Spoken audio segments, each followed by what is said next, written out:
اعوذ باللہ من الشیطان الرجیم بسم اللہ الرحمن الرحیم الحمدللہ رب العالمین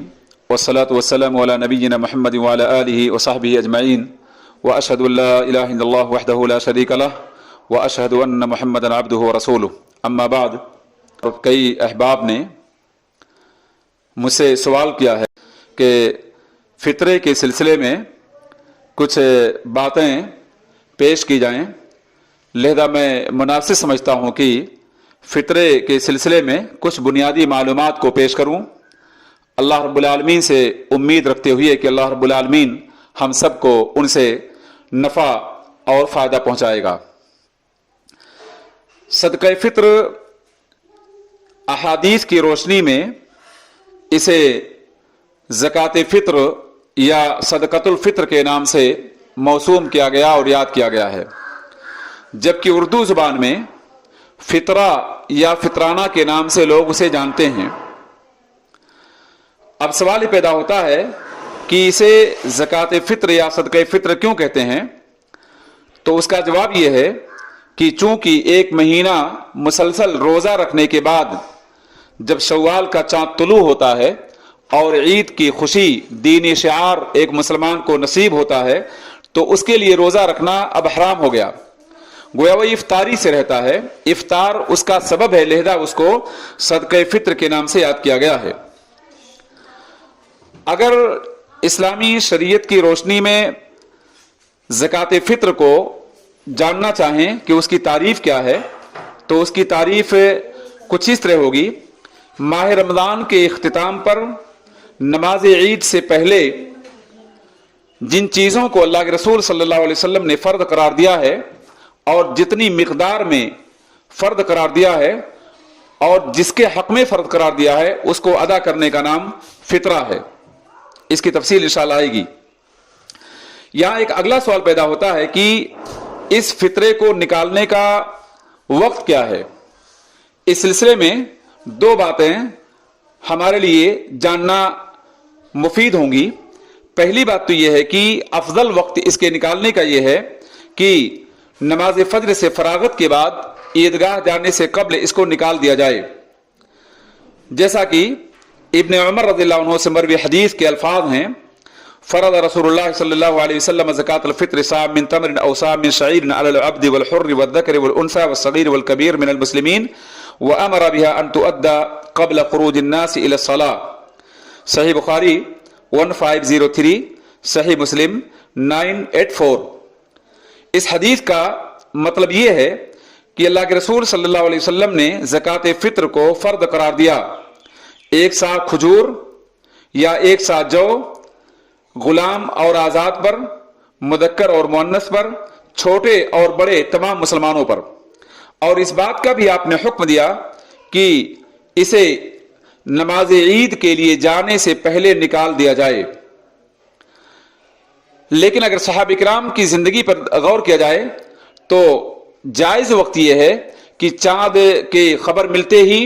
یا 29 رمضان کو یا زیادہ سے زیادہ 28 رمضان کو اسے نکالنے کی کوشش کی جائے۔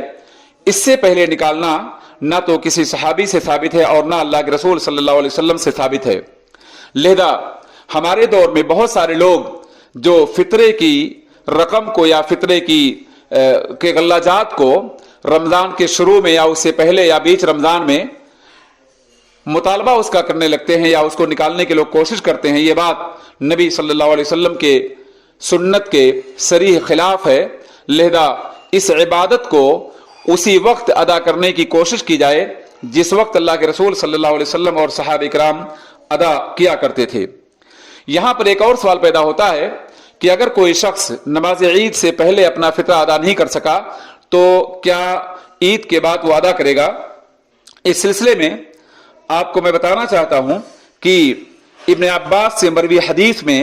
جو الفاظ ہیں: من اداها قبل الصلاة فهي زکاة مقبولہ ومن اداها بعد الصلاة فهي صدقة من الصدقات، یہ حدیث صحیح الترغیب میں 1085 پر ہم لوگ ملاحظہ کر سکتے ہیں۔ اس کا مطلب یہ ہوا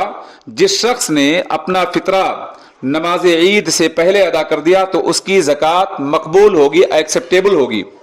اور جس شخص نے نماز عید کے بعد اس کو ادا کیا تو یہ عام صدقہ ہوگا، فطرے کا اسے حق نہیں حاصل ہوگا اور نہ فطرے کی فضیلت اسے ملے گی بلکہ اس کے قرض کی ادائیگی ہوگی۔ اس لیے یہ بات کہنا صحیح ہے کہ جو شخص بغیر کسی عذر کے اپنا فطرہ ادا کرنے میں تاخیر کرے اور عید کی نماز کے بعد ادا کرے، ایسا شخص نبی صلی اللہ علیہ وسلم کے حکم کی مخالفت کرنے کی بنیاد پر گنہگار ہوگا، جیسا کہ بہت سارے علماء اور فقہاء نے اس کی صراحت کی ہے۔ یہاں ایک اور سوال پیدا ہوتا ہے کہ اس فطرے کی مقدار کیا ہوگی اور کون چیزیں اس میں نکالی جائیں گی۔ اس سلسلے میں ابو سعید خدری کی جو حدیث ہے اس کے الفاظ ہیں، کنا نخرج زکاۃ الفطر صاع من طعام او صاع من شعیر او صاع من تمر او صاع من اخت او صاع من زبیب فی زمان نبی صلی اللہ علیہ وسلم۔ یہ بخاری کے الفاظ ہیں کہ نبی صلی اللہ علیہ وسلم کے زمانے میں ہم لوگ فطرے میں ایک سا طعام یا ایک سا جو یا ایک سا کھجور یا ایک سا پنیر یا ایک سا کشمش نکالتے تھے۔ یہ ابو سعید خدری کی حدیث امام بخاری کی صحیح میں 1506 اور امام مسلم کی صحیح میں 985 پر ملاحظہ کی جا سکتی ہے۔ اس حدیث سے پتہ یہ چلا کہ نبی صلی اللہ علیہ وسلم اور صحابہ کرام جن چیزوں کو صدقہ فطر میں نکالتے تھے ہمیں انہی چیزوں کو نکالنے کی کوشش کرنی چاہیے اور بیجا ایسی چیزوں کو نکالنے سے گریز کرنا چاہیے جن چیزوں کا نبی صلی اللہ علیہ وسلم کی زندگی میں ثبوت نہیں ملتا ہے۔ اس سلسلے میں بہت عمدہ اور نفیس باتیں بعض لوگوں نے کی ہیں، بعض علماء نے کی، بعض محقق علماء نے کی ہے، جن کو آپ کی خدمت میں پیش کرنے کی میں سعادت حاصل کرنا چاہتا ہوں۔ آپ کو میں بتاؤں کہ زکوٰۃ فطر میں قیمت، کیش، پیسہ، کپڑا اور دیگر چیزوں کو نکالنا، اس سلسلے میں بہت سارے علماء نے صراحت کی ہے کہ سنت کے خلاف ہے، لہذا جائز نہیں ہے، کیونکہ اللہ کے رسول صلی اللہ علیہ وسلم اور صحابہ کرام میں سے کسی سے بھی یہ چیز منقول نہیں کہ وہ فطرے میں قیمت، کیش وغیرہ نکالتے رہے ہوں۔ امام احمد بن حنبل رحمہ اللہ نے بہت اوپن طور پہ اس سلسلے میں ایکسپلین کیا ہے کہ قیمت فطرے میں نہیں نکالے گا۔ ان سے کہا گیا کہ بہت سے لوگ اس بات کو کہتے ہیں کہ عمر بن عبدالعزیز یہ قیمت کو قبول کرتے تھے، تو کیا ہی عمدہ اور نفیس اور حدیث سے محبت اور شغف رکھنے کا جواب دیا تھا امام دار الہجرہ امام احمد بن حنبل رحمہ اللہ نے۔ انہوں نے کہا یدعون قول رسول اللہ صلی اللہ علیہ وسلم یقولون قال فلان وقد قال ابن عمر فرض رسول اللہ صلی اللہ علیہ وسلم زکاۃ الفطر صاعا۔ اس کا مطلب یہ ہوا کہ لوگ رسول اللہ صلی اللہ علیہ وسلم کے فرمان کو چھوڑ کر یہ کہتے ہیں کہ فلاں نے کہا ہے، جبکہ ابن عمر نے کی حدیث میں نبی کا فرمان یہ ہے کہ اللہ کے رسول صلی اللہ علیہ وسلم نے زکوٰۃ فطر کو فرض قرار دیا ایک سا، چاہے وہ کھجور کا ہو، پنیر کا ہو، کشمش کا ہو، جو کا ہو، یہ تمام کی تمام چیزیں جیسا کہ حدیث میں مذکور ہیں، اور چاول بھی کچھ احادیث سے ثابت ہے، لہذا پتہ ہے چلا کہ ہمیں انہی چیزوں کو زکوٰۃ فطر میں نکالنا چاہیے اور دیگر چیزوں کے پیچھے پڑنا یہ بات مناسب نہیں ہوگی۔ رہا معاملہ گندم کا، تو گندم کے سلسلے میں نصف سا کی بھی دلیل معاویہ اور دیگر صحابہ کرام سے ملتی ہے۔ بہرحال انسان کو اختیار دیا جائے گا ان چیزوں سے کسی چیز کو نکالنے کے بارے میں۔ اب البتہ سوال پیدا ہوتا ہے کہ زکوٰۃ فطر نکالنے کی حکمت اور مشروعیت کیا ہے۔ اگر اس سلسلے میں غور کیا جائے تو پتہ یہ چلتا ہے کہ انسان روزہ رہتا ہے، نفس پہ کنٹرول نہیں رہتا، جذبات میں انسان واقع ہو جاتا ہے، ایموشن کبھی کبھی انسان کی زندگی میں پائی جاتی ہے، لہذا اسے لغو فضول باتیں، بیہودہ باتیں انسان کی زبان سے نکل جاتی ہیں۔ تو ان تمام چیزوں سے بچنے کے لیے اللہ رب العالمین نے گویا فطرے کو فرض قرار دیا ہے، جیسا کہ حدیث میں ہے طہرۃ للصیام، روزے کی پاکی اور مساکین کو کھانا کھلا کر بے نیاز کرنا ہے۔ اور اس سے بڑی بات یہ ہے کہ صدقہ فطر کا ادا کرنا گویا اللہ رب العالمین کے شکر کو بجا لانا ہے کہ اس نے رمضان کے روزے کی